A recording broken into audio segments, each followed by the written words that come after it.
নমস্কার, কেমন আছেন সবাই? শম্পুস ফুড ব্লগে সবাইকে স্বাগত জানাই।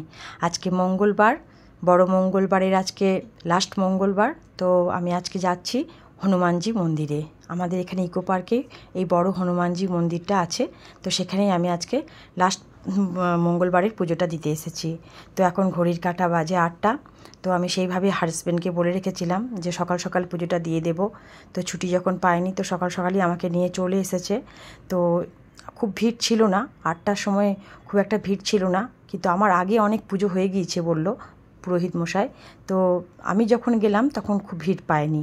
তো আমি প্রবেশদ্বারে ঢুকে পড়েছি মন্দিরের ভেতরে। তো আমার তো ভীষণ ভালো লাগে, একবার এসেছিলাম হনুমান জয়ন্তীতে, আপনাদের সাথে শেয়ার করেছিলাম, সকলের খুব ভালো লেগেছিল মন্দিরটা। তো ভাবলাম আজকেও শেয়ার করি, সমস্ত ঠাকুরকে দর্শন করিয়ে দিচ্ছি সকাল সকাল। তো এখানে সমস্ত ঠাকুরকে আজকে খুব সুন্দরভাবে সাজিয়েছেন, রাম সীতা লক্ষ্মণ, তারপরে আপনার রাধাকৃষ্ণ, সব হনুমানজি খুব সুন্দরভাবে সাজিয়েছেন। আর এখানে খুব সুন্দর একটা হনুমানজির গান হচ্ছে, শুনে তো মনটাও মোহিত হয়ে গেল। আর এখানে মেন হনুমানজি হচ্ছে এনে, এখানেই পুজো দিয়েছিলাম। তো ভালো করে ঘি দিয়ে বেশ সুন্দর প্রদীপ জ্বালিয়ে একটা সুন্দর মন্ত্র বলেন পুরোহিত মশাই, সেই মন্ত্র দিয়ে পুজো করে আমি এবার বেরিয়ে পড়লাম। সামনে এই মন্দিরে এখনও পর্যন্ত পর্দা খোলা হয়নি, 8:30 9টার পর পর্দা খোলা হয়। হাজব্যান্ডও চলে এলো, উনি আজকে ভেতরে ঢোকেননি, গাড়ি পার্কিংয়ের কাছেই ছিলেন। তো তারপর আমি গাড়িতে উঠে পড়লাম। তো এখন ঘড়ির কাঁটা বাজে 9:45।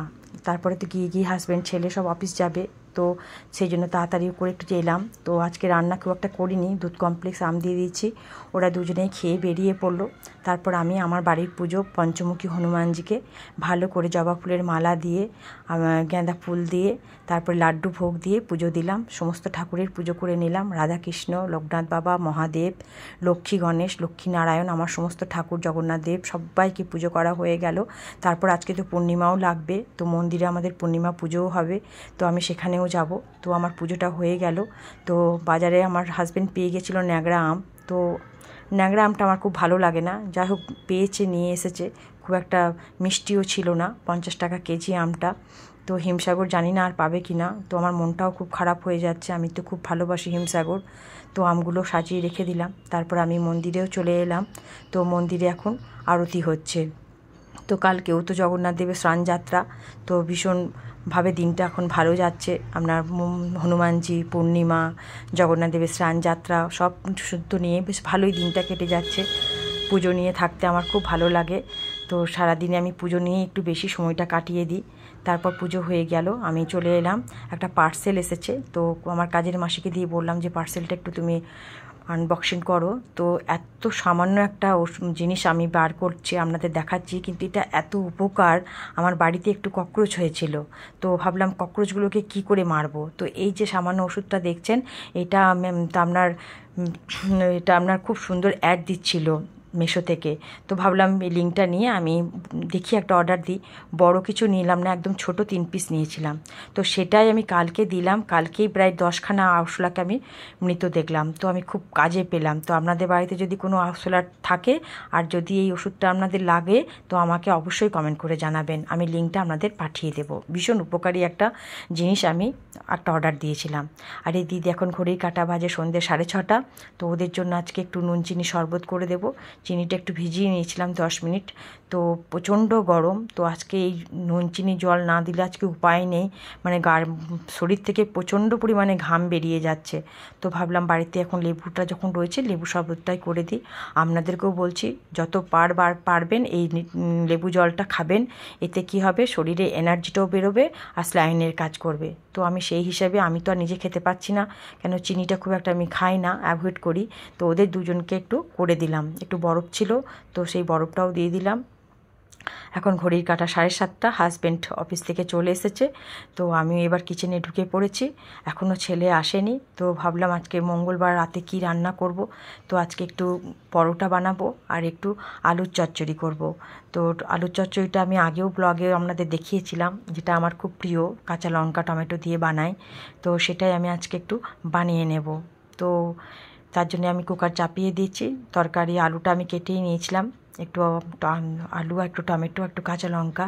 আর এই রান্নাটা আমার কোথায় খাওয়া হয়েছিল বলুন তো? প্রথম আমি দিল্লিতে যখন থাকতাম তখন আমি শেয়ার পার্কে আমার হাজব্যান্ড শনিবার দিন করে ঘুরতে নিয়ে যেত।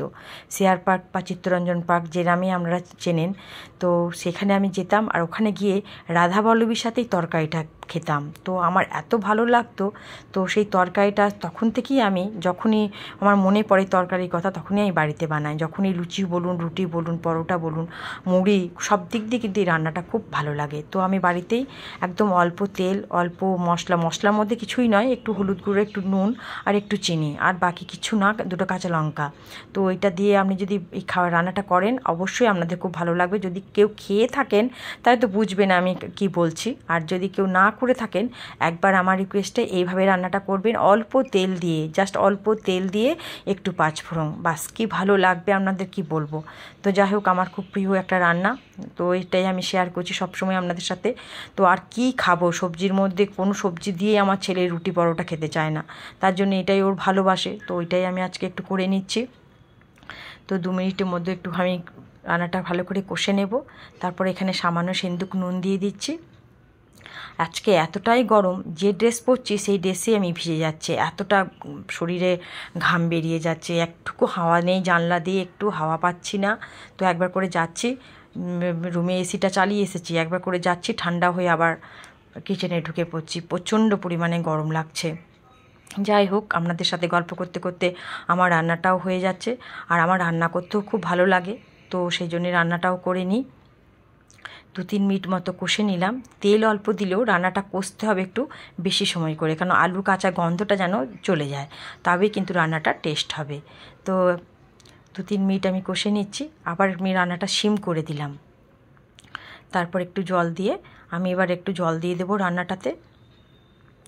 আপনারা মঙ্গলবার দিন এই পরোটা তরকারি আপনাদের ভালো লাগে কি খান অবশ্যই আমাকে কমেন্ট করে জানাবেন। আপনাদের ভালো ভালো কমেন্ট কিন্তু আমাকে খুব ভালোবাসা দিচ্ছে, খুব ভালো ভালো কমেন্ট পাচ্ছি, তাতে আমি সত্যি খুব খুশি এবং থ্যাংক ইউ সো মাচ। আর অনেকটাই সাবস্ক্রাইবও হয়ে গিয়েছে। আপনারা এখনও সাবস্ক্রাইব যারা করেননি, যারা দেখছেন, তাদের কাছে একটাই অনুরোধ, সাবস্ক্রাইব করে নেবেন, চ্যানেলটার পাশে থাকবেন। আর আমার এই হালকা পাতলা রান্না যদি ভালো লাগে অবশ্যই কমেন্ট করে জানাবেন। তো তরকারিটা আমি অনেকক্ষণ ধরেই কষে নিলাম, এরপর আমি একটু জল দিয়ে দিচ্ছি, যেহেতু একটু গ্রেভি রাখবো পরোটা দিয়ে খাওয়ার জন্য, তাই আন্দাজ মতো জলটাও আমি ঠিক দিয়ে দিলাম। আর এই রান্নাটা বেশিরভাগ কুকারেই করতে হয়, কারণ আলুটা বেশি গলে গেলে ভালো লাগবে, তার জন্য কুকারেই আমি ছোট্ট কুকারটাই ইউজ করি এই রান্নাটার জন্য। এখন সিটি পাওয়ার জন্য আমি একটু ওয়েট করছি। তারপর হাজব্যান্ডও চলে এলো ডাইনিংয়ে, টিভিটা অন করলো, পরিষ্কার হয়ে চলে এলো, ওকেও আমি একটু শরবতটা দিয়ে দিচ্ছি। আজকে এত গরম, বললো না আজকে আর চা খাবো না, একটু শরবতটা ঠান্ডা খেয়ে তারপর একটু চানাচুর দিয়ে দিয়েছিলাম। তারপর সন্ধ্যেটা কাটিয়ে দিল, ছেলে এখন অফিস থেকে আসেনি। তারপর আমি আবার একটু পরোটা করার জন্য আটাটা একটু মেখে নেব। আমি যখনই পরোটা করি তখনই আধ ঘন্টা থেকে 45 মিনিট একটু আমি রেস্টে রেখে দিই, তাহলে কি হয় আমার পরোটা যখনই আমি বানাই তখন খুব ফোলে আর খেতে খুব নরম হয়, একদম তুলতুল করে পরোটাটা খেতে। তো সেই জন্যে আমি একদম হাতে সময় নিয়ে আটাটা মেখে রাখি। আপনাদেরকেও এই টিপসটা দিচ্ছি, যখনই পরোটা করবেন আটাটা মেখেই পরোটা বানাবেন না, ওটা আধ ঘন্টা থেকে 20 মিনিট আপনারা রেস্টে রেখে দেবেন। দেখবেন যখন পরোটাটা বানাবেন তখন পরোটাটা বেশ ফুলেও যাবে আর খেতে প্রচণ্ড নরম, একদম মুখে দিলেই মিলিয়ে যাবে। সেই জন্য আমি এই টিপসটা আপনাদের দিলাম। তো হয়ে গিয়েছে আটাটা মাখা। আমি এখানে ময়দা দিইনি, ময়দা খাওয়াটাও তো খুব একটা ভালো না, ওই জন্য ময়দাটা আমি একটু অ্যাভয়েড করি। যদি কেউ ময়দা দিয়ে পরোটাটা খেতে চান তারা 1 কাপ ময়দা দিতে পারেন, বাট আমি ময়দাটা খুব একটা ইউজ করি না। হয়ে গেল, এখন বাজে ঘড়ির কাঁটা 9টা, তো আমি 9:45 নাগাদ এই রান্নার পরোটাটা বানাবো।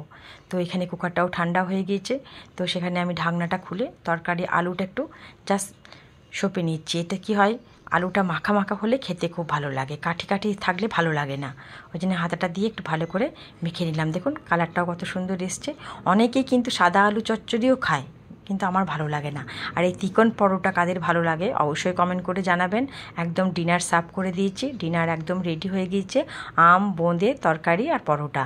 কেমন লাগলো আমার ডিনারটা অবশ্যই কমেন্ট করে জানাবেন। ভালো থাকবেন, দেখা হবে অন্য একটা ব্লগে। থ্যাংক ইউ সো মাচ এতক্ষণ ধরে দেখার জন্য।